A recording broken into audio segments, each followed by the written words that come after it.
Hi hello welcome to my channel హెచ్ఎండ్ vlogs అండి. ఈ రోజు నేను చేయబోయేది కీమా ఫ్రై చేయబోతున్నానండి. ఈ రోజు సండే కదా, సండే కంపల్సరీగా నాన్ వెజ్ ఉండాల్సిందే. ఈ రోజు కీమా ఫ్రై చేసుకుందాం.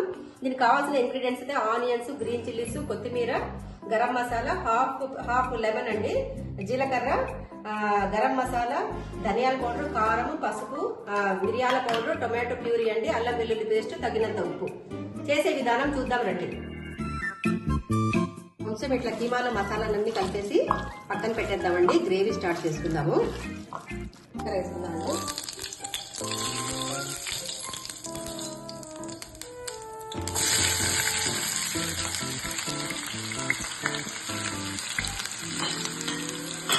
హాఫ్ 1 స్పూన్ అల్లం వెల్లుల్లి పేస్ట్ వేసుకుందామండి.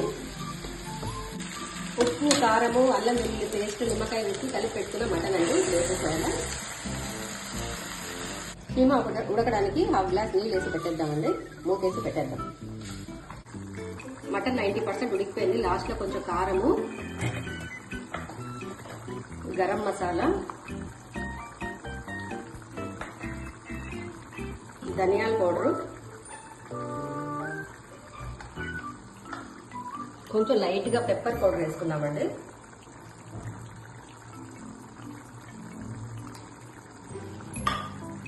టొమాటో ప్యూరీ యాడ్ చేసుకుందాము.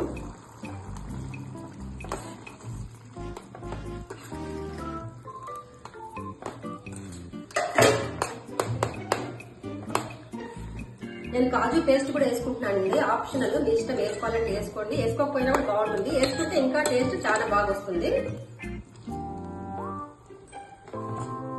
కీమా కర్రీ తయారైపోయిందండి. పావుతో తింటే కూడా చాలా బాగుంటుంది. చపాతీతో తిన్నా కానీ చాలా బాగుంటుందండి. ఈ కీమా కర్రీ ఒకసారి ఇంట్లో ట్రై చేయండి. బర్గర్ లో ఇది స్టఫింగ్ చేసి తిన్నా కానీ చాలా సూపర్ గా ఉంటుందండి. ఒకసారి ట్రై చేయండి. లైక్ చేయండి, షేర్ చేయండి, సబ్స్క్రైబ్ చేయండి నా ఛానల్ ని. థ్యాంక్ యూ సో మచ్ అండి.